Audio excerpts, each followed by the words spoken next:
So karon dai guys, di ako sa silingan ako. Aong gi-check ang unggoy kinalingaw pod ko. Naamoy binuing nga ni guys nga unggoy. Ako kay wa ireng. Kaning unggoy dai guys, sa silingan na ako sa titata. So ni anhira po guys, si videohan ako naligo ra siya. So samtang naligo si unggoy, of course, ako gigagwa si Iro. Unsa man ni storybook? Ireng, si unggoy at si Iro. Ha ha ha ha, ireng. Bitagos oy, marag lubot to ni share pug ko. Ireng. So maadjong bungkag Pilipinas for today's video. O ba nasad ko kung ata pa doong karon tag na akong ata pa doong karon. So karon gagi-invite man ta ni Ate Siri sa kaon bambam didto. Ay of course mo adto ta dapita. Unya ka guys nga area is ani may mga hoy sa una unya sad to say is labong nito siya so kulba na kayo ipapangahoy.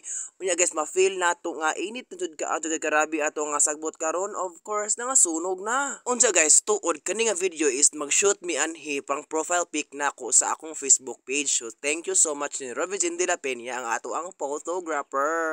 Aras ka gwapa. Gwapa ra oy way sexy. Ereng so shout out dai pug ko ni Court.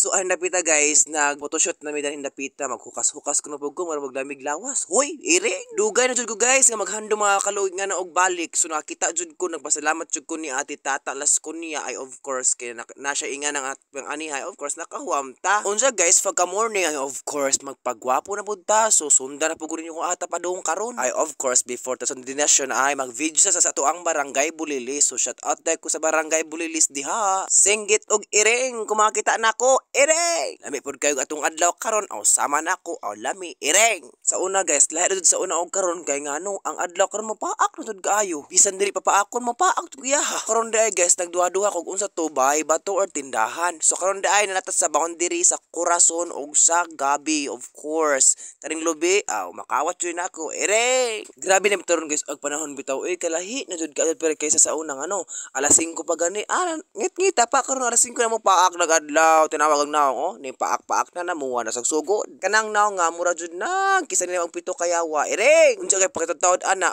tas Gabi karon so shout out dai ko sa mga Gabi diha ay of course di Gabi nga utanon ha kundi barangay Gabi so shout out din jud diha mga gwapo-gwapa pud sila kay nice pud direk video guys na hi video ang view di ay nice kayo view siya kay makita ang panoramic ako na lang pug i-endorse ang panoramic kay of course kung kinsa pa wala pa ka suds or ka try sa panoramic kay mo sa kag bundok hala panaka na mo o ato makita jud panoramic din dapita kipasuya-suya jud ko yung dapita kay ako usapod ko nga wala pa ko sa kasa panoramic baw pud ni oy imbis kita ray duol wala pud ta kadto ang mga layo-layo noon makadong didto nakahuna na babug nga na guys kay ako nakahuna na sad ireng basin pon guys makasakarata na sa panoramic unya matataod guys tanan ako sa video sa signal o sa Creamline mauni pinakatinga sa tanan nganong napildi ag signal nganong mapildi mag signal kusog mag signal din dapita ireng so karon dai guys abot na sa ato ang final destination so man ato ang content for this video magpa-haircut ta of course pagpagwapo ta kay of course para mo cute ta og samot ireng unsa pagkuman human na ang dali araw way oras-oras hinapay pa para inugwapo huy ayaw ana ireng huy for the go unsa ni kamangyan na unya guys pag mag-haircut ay of course nihapit ko sa bahay sa akong kuya diri sa California kay of course naatay kuwaon na something yet